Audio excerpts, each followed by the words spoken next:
Dito ako sa swimming ng alaga ko. Ayun ang alaga ko.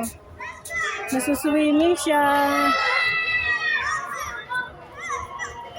Nasuswimming ang alaga ko. Ang dami mga bata.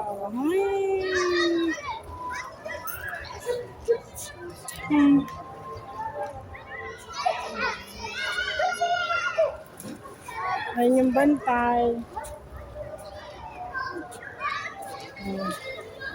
Swimming alaga ko. Labo naman pag nakaupo. Hindi masyadong maraming tao. Dati ang daming tao lagi. Ngayon,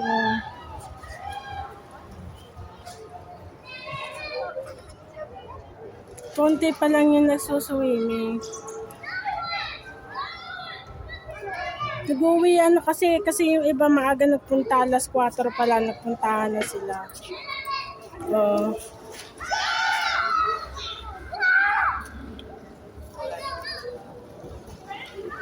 Ayun ang alaga ko. Ayun ang alaga.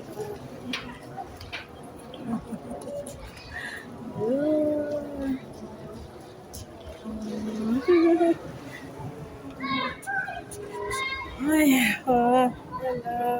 ang init na kan. Bye-bye.